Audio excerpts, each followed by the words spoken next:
So your son got offered a job, and they told him that for the job, for the purpose of the job, that he should wear a yarmulke.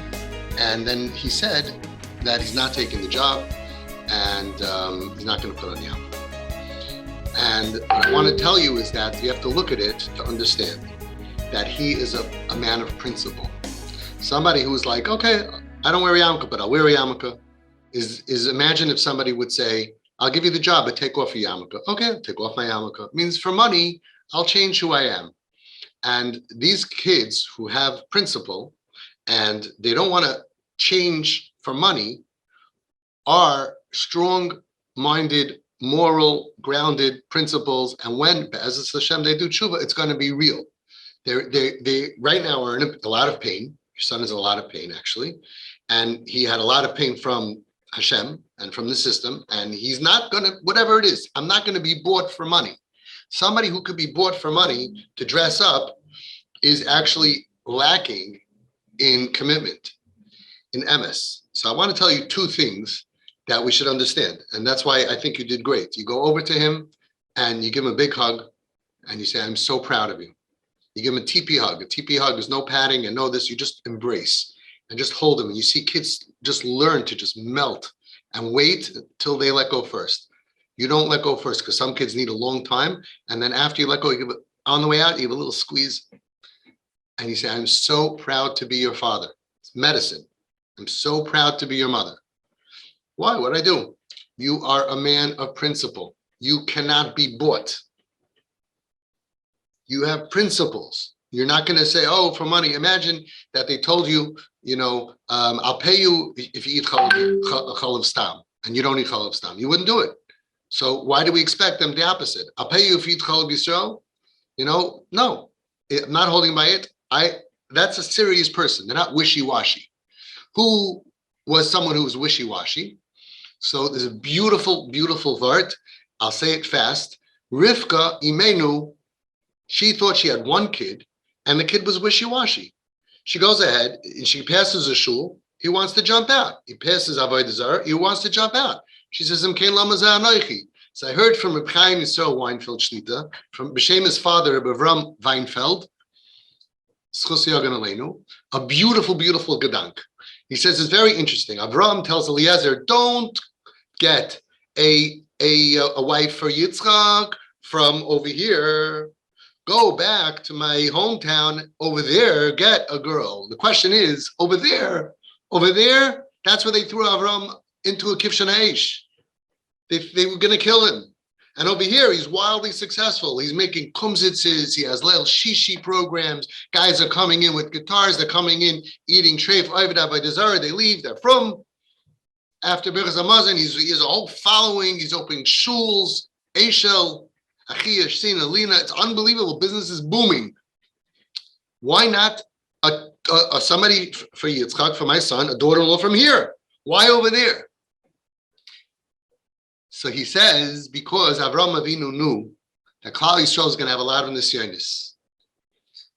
And he said, to build Klal Yisrael, you need to have people who, that if somebody comes in with a psanaya idea, chodesh asur min haTorah, a new concept, a new thought, is asur min haTorah.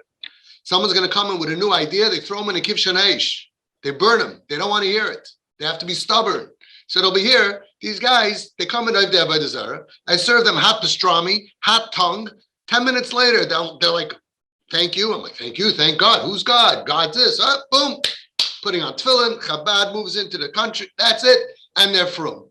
He said they're wishy-washy. They come and go. They abandon the faith of their parents and grandparents and great-grandparents because of tongue. Yes, we love Delhi, but, we need people with commitment. Says, that's pshat. So gorgeous. Rivka gets all nervous. She thinks she has one kid. He's jumping out here. He's jumping out there. He doesn't mind. I'll go to a baseball game. I'll go to a concert. I'll go to a shiur. Everything's fine by him. So she says, Cain, lama ze anoichi. Then what do I have to be in this picture for? Yitzchak didn't have to marry me for this. He could have married somebody from, isn't that beautiful? From where Avram set up, where he's doing so well. He didn't have to come all the way to his hometown to get me. The whole purpose of Anoichi, of me, was to get a stubborn person who's not going to go ahead and be wishy-washy, and I ended up with a wishy-washy kid. Isn't that beautiful? So they said, no, you don't have a wishy-washy kid. You have 2 kids, and they're both very stubborn. So, okay. So another thing very interesting, there's a clip that went around about this guy that went to the Lubavitcher Rebbe. His mother took him, and he was really misbehaving. And the Rebbe asked him a few questions. You have to look at the clip. And he said something like, do you like school? And he said, no. He said, do you behave in school? He said, no. Do you listen to your mother? He said, no. He said, the Rebbe smiled and looked at the mother and said, emes. It's good. He's an ish emes. And he said, like, the Lubavitcher Rebbe looked at a kid who's rebellious and who's not listening in yeshiva, not saying good, but he told the truth, right? He looked at him, he saw the quality, he saw that it's good. The quality of emes is very important for your child's healing. I'm not saying that, maybe it would have been great if he would have said, okay, I'll put on a yarmulke, and maybe that could have been whatever. But once he says, no, I'm not putting on a yarmulke, I'm not dressing up. I want people who accept me the way I am. Then you have a mila of having a real relationship with this neshama. And that's why so many people lose emes connection because of chitzonius. In the house, you have to wear a yarmulke. Why? What is the message? Think deeper into it. Why? So the tzura of the house, so the mezuzah, I want them to really be from and to want to wear a yarmulke. You don't want your kid to wear a yarmulke. You want your kid to want to wear a yarmulke. And that doesn't come from playing dress up. That doesn't come from playing dress up. It's very important to us that in this house, everybody who's in this house should wear a yarmulke. What? Why? No, it's very important that everybody should end up being from. No dress up. And you all saw the clip that I had of a boy that I worked with who was from, and then I saw he sent me pictures not wearing yarmulke. Nebuch, he went through a lot of pain and fell back off, which is very rare. And then he came to meet me, and we spoke for like an hour and a half. And at the end, I told him, I'm upset at you. He said, why? I said, I saw in the picture that you sent me, you weren't wearing a yarmulke, and now to meet me, you put on a yarmulke. So he said, no, I did it out of respect. I said, I'm so insulted. I'm so insulted that you think that I need you to change who you are and to dress up for me. That's not respecting me. You want to respect me? I want the real you. And I went over to him and I took off his yarmulke. I put it on the side. He got up. He gave me a hug. He didn't let go. He's a grown man. He has teenage kids already. And tears were flowing because emes. Stop fooling around. Stop faking that while a kid is cutting herself or on drugs or wants to die or is floating away in Yiddishkeit and eating on Yom Kippur. In our house, you have to dress tznius. You're not healing the person by having a fake relationship. And the message is that in order for me to like you and give you a house and give you a smile, you have to dress up like the girl I wish you were, because I can't deal with who you really are. It's such rejection. It's so the opposite of what Reb Gershon Zatzal taught us and all the Gedolim taught us. It's the opposite of kavod and yedidus. Can you imagine you have a friend? Is that friendship? In my house, please put on a hat. At our Shabbos table, we wear shtreimel. So if I'm inviting you as my friend, even though you are more modern, but you should put on a shtreimel. That's yedidus, that's friendship, that's kavod, that's honoring somebody's existence. The Gedolim didn't do it. The Gedolim did not do it. Story of Reb Shlomo Valba with his son, it says he didn't tell him to put on a yarmulke. Many Gedolim, the stories are they don't dress up. It becomes a block. It becomes that every smile and every hug and every compliment is to the person that looks like the one you want. But if you knew the real me, right, and I came in here in a tank top and open, you wouldn't look at me. So it's all fake, and we're allowing this fakeness to block the medicine to actually give you the nachas that you want. First of all, to have a real relationship, for the sake of just being real, we're putting in fake ideas. Fake ideas. I can't make kiddush if you have to cover up. Close your eyes. Look up to Shemayim. Concentrate. If it's your own kid, it's probably not even a shaila. And all the people doing kiruv figured out a way to do it without telling a person, here, we got a burqa, can you cover yourself up? And then, oh, I don't know why she stopped coming for Shabbos. Really? Would you go to somewhere for Shabbos if they asked you to dress up according to their standard? If it's more than your standard, would you feel comfortable and wanted as you, or you'd feel like some project in it? No, we're not talking about kids who aren't from. that you could tell them things and there's no trauma, and I wouldn't do it either. Kid comes from Alabama, I wouldn't tell him put on a yarmulke and put on pants and dress. It's not necessary. When you give the love and you bring them closer, they will memela want to do it. They want to do it. That's how you know you're successful. And anything that they do for you is a failure. Anything they do for themselves, that's influence. And influence comes from relationship. A relationship has to be real. I like you. I don't need you to dress up. So you go over to him and you tell him, I'm so proud of you that you're not going to sell yourself. You're not going to sell where you're at for money. You're not going to sell. You be you. You be you. And then he's going to feel, wow. And please never dress up for us. Just be you. We're talking about, I don't know if I'm explaining it well enough. Most of these kids are victims of trauma. They're in tremendous pain. But even if it's not, you want to be makar of somebody, you have to like them. Once they have to dress up to make you happy, it's al hanar hazel lo hispalalti. Please do me a favor, dress up like all the other kids in the family who are my pride and joy, and then I could smile at you, and then I could be nice. It's fake. It's baloney. It's fake, and it stops the NKN, the nafshei kshur b'nafshei, which is really the medicine that will give you the child that you really want. If you ever want them to embrace this, it's got to be with real ahava and kavod and yedidus and emes, not faking. And it's insulting to tell somebody to dress up. I understand why you want to do it, but it's psychotic.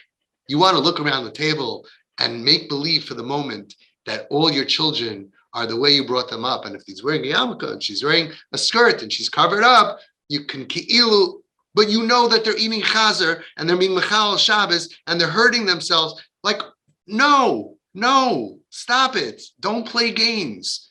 Get real with them. And when you remove the wall, you'll see that your nafshei kshur b'nafshei, your NKN goes up, and then they're relaxed.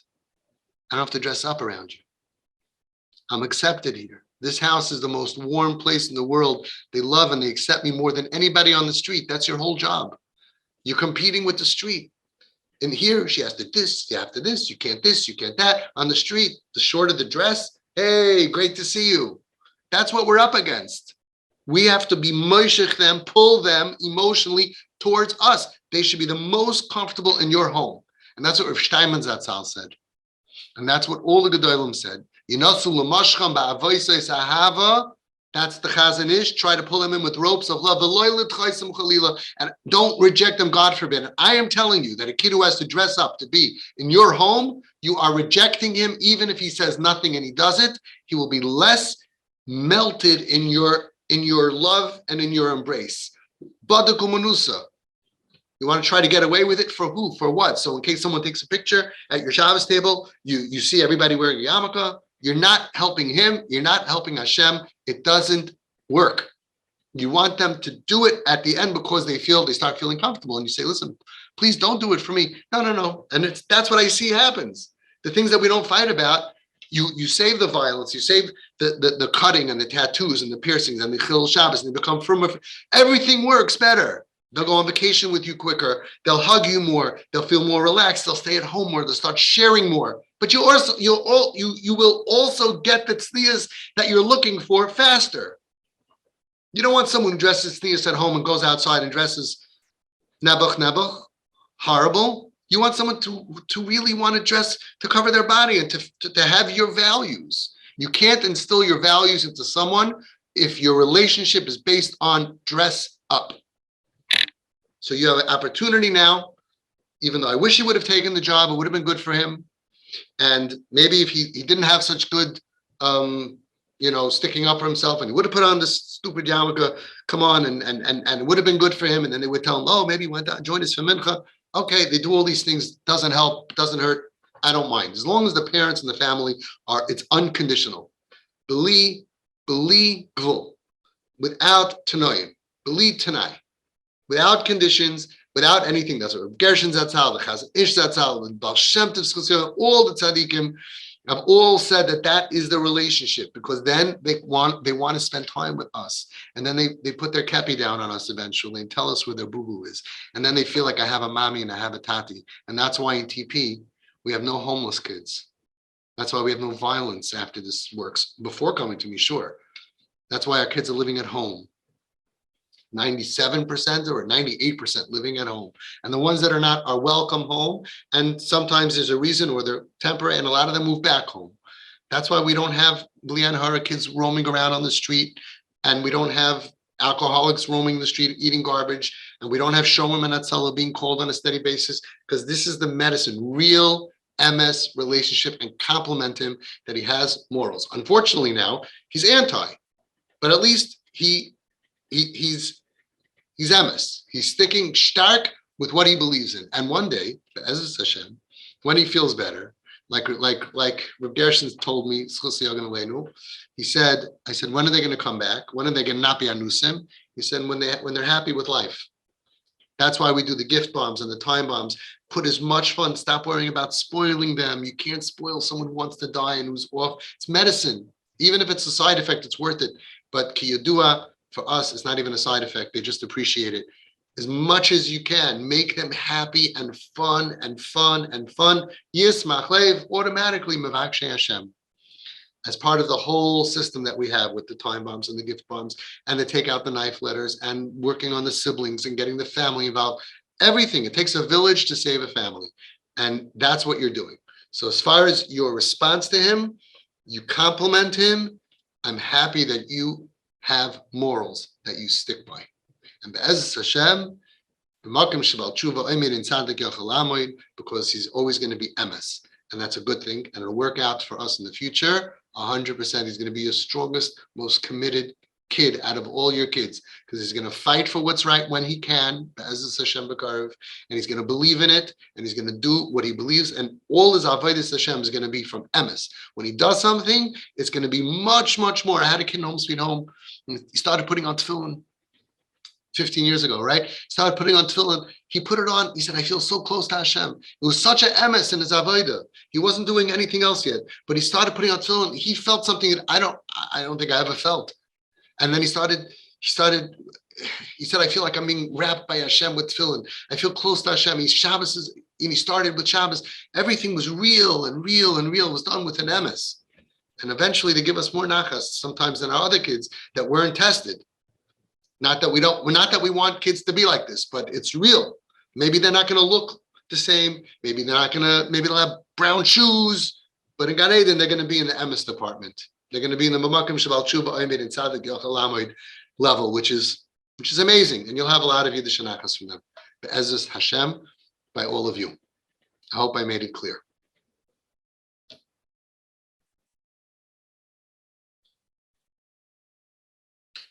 So one of the parents added that their kid always comes in with a yarmulke and with a baseball cap. Again, he's a respectful person, and he believes that you need this, that this is meaningful to you, and that you can't handle him walking around without a yarmulke, and it's going to hurt you. And he doesn't want to hurt you because he's a good kid. But it's still, I have to dress up. Oh, where's my yarmulke? Where's the thing? That's not home. People say, but even restaurants, there's rules. First of all, you can choose to go to the restaurant or not. If there's a restaurant that you have to wear a suit, you could say, you know what? I don't want to wear a suit. I'll go to the one that I can come in my bathing suit. You have a choice. Number two, it's for temporary. It's for an hour. It's for two. Okay. Number three, it's not home. Home is where you are comfortable being you.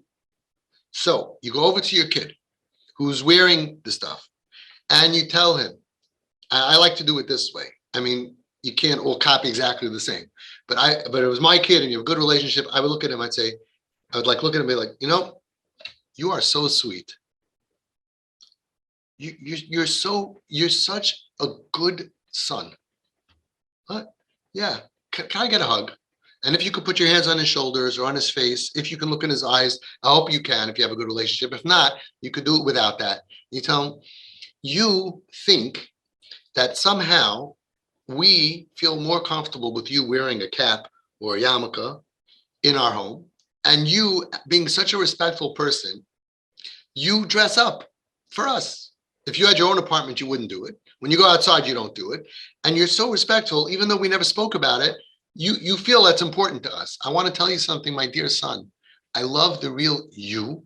This is your home, and I want you to be you. Please, if you respect me, take it off. We're losing nothing. We're losing a fake thing. We're trying to get real mitzvahs and real tshuva and real mental health. And really, he shouldn't feel emotionally homeless, right? And then if he says, no, I want to. If you want to do it for you, for yourself, for some reason, I can't understand why you would. I wouldn't put on a big spudik to feel comfortable in someone's house. I wouldn't want to wear that all day. But if you want to do it for you, do it. No, some of them say, I want to do it for the younger kids. Say, okay, if you want to, do it for you, for your reason. But me and mommy, or me and daddy, we don't need it. Again, it's fake.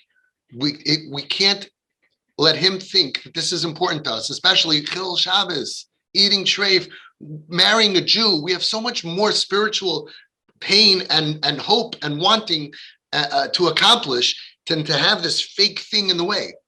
So you remove it. You remove it. And then when you're Yinasu Lamashkam Bavoisai Sahava Beloilet Chaisam Khalila and the medicine works, you'll see he's going to start wearing it. And you're going to say, didn't I tell you, I accept you? No, I feel more comfortable. Oh, you want to wear it? You wear it. Then it's helpful. Wearing it as I'm dressing up for you, right, is nothing. Wearing it because I want to wear it Friday night by Kiddush, out of my respect for Kiddush, my respect for myself, that's an accomplishment. But when I don't want to wear it and I don't care about Kiddush and I don't care about the home and I'm doing it because I think you need it. No, we don't need it. So you remove it. You take it off. You give him a big kiss on the head and you say, never dress up. We're your parents. We're not a manal in a yeshiva. We're not a job interview. We're your mommy and daddy, and this is your home. Home is where you never need to dress up for anyone. Home is where you are the most comfortable. And I'm saying this because ironically, the amazing thing is that we end up getting those kids putting on the yarmulke and dressing tznius because they want to. After we do this, it doesn't make the kids worse. It makes them better. And the fakeness makes them worse for longer. Ki yadua l'yoydei get